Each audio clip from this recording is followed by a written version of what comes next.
Heavily inspired by Alice in Wonderland, Fran is a journey that sends you barreling headfirst into the story of mystery, murder, and friendship. You play as Fran herself, trying to discover who murdered your parents right before your eyes, all while trying to reunite with the special friend you lost along the way. Fran believes she knows who committed such a terrible act that night, but no one believes her. She saw it. It was a monster, a demon.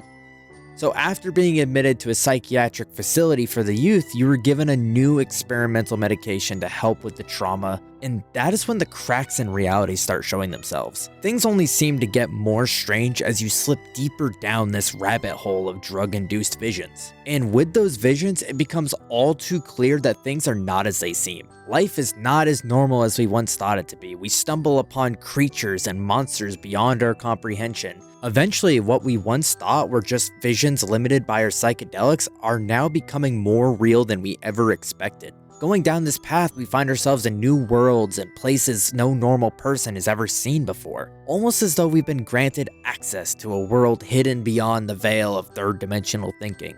And since we are Fran, we see the world through her traumatic childhood lens. We can tell by her past torment that moments that should be scary for us become an opportunity for her to make a friend. Fran also knows how to be silly and lighthearted. It might be a nightmare hellscape, but we find a way to have fun with our environment when we can, creating this constant blurred line of fear and wholesomeness.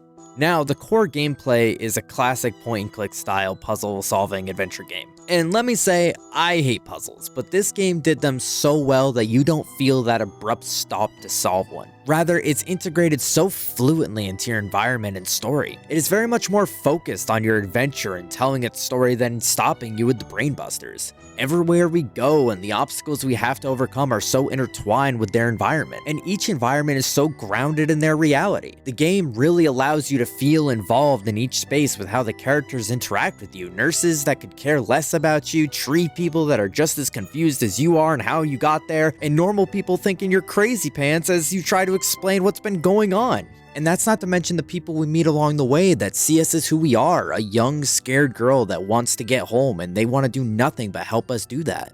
It would be a sin to not mention that all of this is being presented to us in an adorably hand-drawn world. The studio that makes Fran also makes Little Misfortune for anyone that might be more familiar with that game, but both of them caught my eye immediately with their charming visuals that do a perfect job of making you feel the whimsicality of the world. Everything looks like it's coming right off the page of a storybook. Now, a lot of people are like, okay, but why is this in a horror-themed month of Epilogue Essential? Well, Fran helped me define and discover my personal favorite type of horror. It's not in your face demanding you to be scared 24/7. It's not constantly assaulting you with jump scares, but rather luring you into a false sense of security, giving this lull of time between the next moment it wants you to feel uncomfortable or uneasy. It's very methodical with its horror, awaiting the next moment to strike. Now, we had mentioned these psychedelic pills earlier, and they play a huge role in progression, but also the terror. Having to use these pills to swap between realities to uncover secrets, but you just know that every time you switch between them, something terrible is waiting for you on the other side. It makes you wince whenever you need to investigate what's beyond. I love it. It makes the player feel fear at their own pace. Fran sticks out as an example of how to do horror right, never truly allowing the player to get completely comfortable, but not exhausting their energy by constantly being on edge. I can say after a month of playing nothing but horror games, there were some that overstayed their welcome. By a certain threshold of a scary game, you kind of adapt and adjust to the possibility of being chased or yelled at.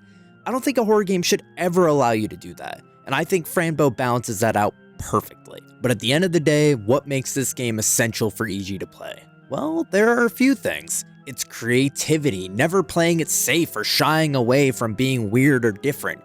It's Alice in Wonderland's roots show so clearly as you progress throughout the game, taking you through an odyssey of worlds.